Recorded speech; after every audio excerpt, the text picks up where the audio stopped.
Assalamualaikum warahmatullahi wabarakatuh. Halo kawan-kawan programmer dimanapun berada di segala penjuru semesta. Jumpa lagi dengan saya Syugi di channel Fosalgo. Di video kali ini kita akan melanjutkan pembahasan kita tentang hacker rank. Kita sudah sampai pada materi Java Inheritance pertama. Jadi di sini ada penjelasannya sedikit. Menggunakan inheritance adalah katanya sebuah kelas bisa memiliki semua properti yang ada pada kelas lain. Kemudian di problem ini kita akan diperkenalkan tentang inheritance. Nanti ada juga Java Inheritance 2, Java Abstract Class. Jadi materi-materi berikut ini sebenarnya materi tentang pemrograman berorientasi objek. Baik, kita buka saja soalnya, solve challenge. Kita lihat, kita sudah sampai pada soal 42 ya. Sudah menyelesaikan 42 soal, ini soal ke-43. Menggunakan inheritance, sebuah kelas dapat memiliki properti yang ada pada kelas yang lain. Perhatikan kelas animals berikut. Kelas animal ya. Jadi ada sebuah kelas di sini, kelas animal. Di dalam kelas animal ini ada sebuah method, namanya method walk. Outputnya adalah void, kemudian inputnya kosong. Nama metodenya adalah walk. Di dalamnya hanya ada sebuah operasi untuk menampilkan teks di layar ya. I am walking ya. Saya sedang berjalan. Kemudian di kelas ini ada sebuah metode, ini penjelasan tadi ya. Ternyata ada sebuah metode yang kemudian berikutnya kita akan membuat sebuah kelas bird, burung, yang juga memiliki metode terbang. Kemudian kita membuat kelas burung ini menggunakan keyword extend ya. Jadi keyword extend ini adalah sebuah keyword yang digunakan untuk melakukan inheritance atau menurunkan sebuah kelas. Di sini kita lihat kelas bird, di belakangnya ada teks extends animal. Ada extend, ada animal. Beda dengan tadi ya. Di sini tidak ada extendnya. Kalau yang di sini kelas bird, extend animal, artinya kelas burung ini diturunkan dari kelas animal. Di dalam kelas burung ini ada metode fly. Kemudian di dalamnya hanya ada satu baris perintah saja menampilkan teks I am fly. Tapi ingat, kelas bird ini diturunkan dari kelas animal. Artinya, sebenarnya kelas bird ini bisa memiliki sebuah metode dari kelas animal, yaitu walk ya. Jadi burung bisa terbang dan dia bisa berjalan juga. Kemudian akhirnya di sini diperlihatkan ya. Kita bisa membuat sebuah objek dari kelas bird. Yang memiliki method fly and walk. Coba kita lihat buat kelasnya. Dia buat method main di sini, solution. Kemudian ada public void main string regresi method mainnya. Kemudian di sini ada kita buat objeknya, buat objek bird dari kelas bird ini yang dibuat di atas sebelumnya, dari kelas ini ya. Kita buat objek dari kelas ini. Kemudian pakai konstruktornya, konstruktor default bird new bird ini. Kemudian kita memanggil method walk, bird.walk. Padahal di sini tidak ada method walknya ya. Di sini tidak ada method walk. Kita bisa memanggilnya. Dan dia akan menampilkan I'm walking. Kenapa kita bisa memanggilnya? Karena kelas bird ini adalah kelas yang diturunkan dari kelas animal. Dan di kelas animal ini ada method walk. Jadi method walk ini tidak ada di sini, tapi ada di kelas orang tuanya ya, parentnya, di kelas parentnya atau super kelasnya istilahnya kalau di pemrograman Java. Kelas parent atau kelas super.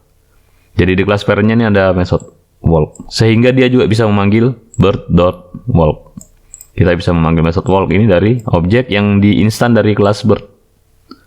Kemudian tentunya kita bisa memanggil ini ya, bird.fly, karena memang ini ada di kelas bird. Jadi objek-objek yang dibuat dari kelas bird ini bisa memanggil method fly. Sekaligus juga bisa memanggil method yang ada di kelas supernya, kelas animal ini. Oke, baik. Kemudian ini kode yang dihasilkan. Kode ini menghasilkan ini, print, mencetak I'm walking dan I'm flying. I'm walking didapat dari method birdwalk, kemudian I'm flying didapat dari method birdfly. Ini artinya bahwa kelas objek bird ya memiliki semua properti yang ada di kelas animal ya. Semua properti yang berasal yang dimiliki oleh objek dari kelas animal. Jadi objek dari kelas bird ini memiliki semua properti yang ada di objek animal. Kemudian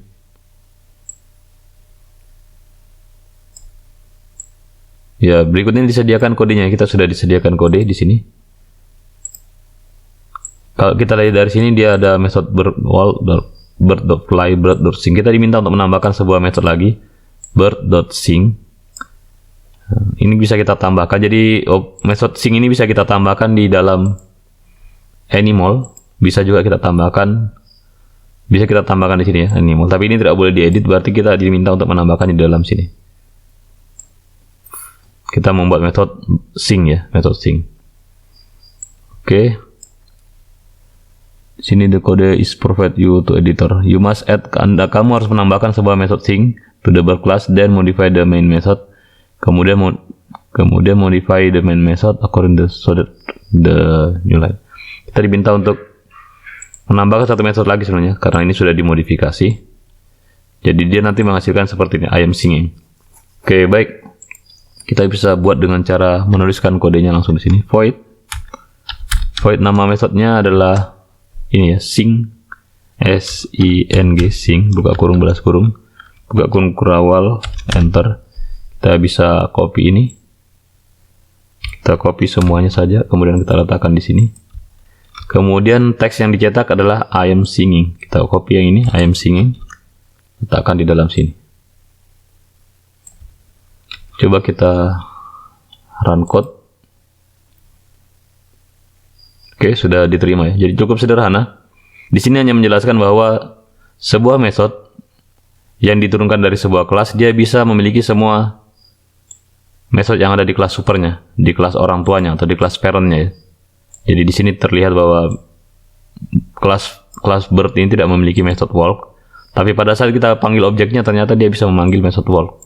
Pada saat kita buat objeknya dia bisa memanggil method walk karena method walk ini ada di kelas parentnya. Oke, baik, saya kira cukup sederhana. Kita coba submit code saja.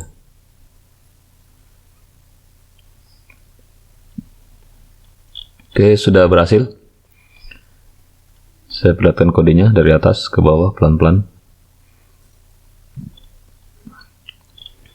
Jadi kita sudah menyelesaikan 43 soal ya, 43 soal dari 64 challenge. Baiklah, saya kira untuk tutorial Lekkereng kali ini saya cukupkan sampai di sini dulu. Kalau kawan-kawan punya pertanyaan dan saran boleh dituliskan di kolom komentar. Mohon maaf atas segala kekurangan. Jangan lupa like, share, dan subscribe jika video ini bermanfaat. Insya Allah kita akan berjumpa lagi di video tutorial berikutnya. Terima kasih. Wassalamualaikum warahmatullahi wabarakatuh.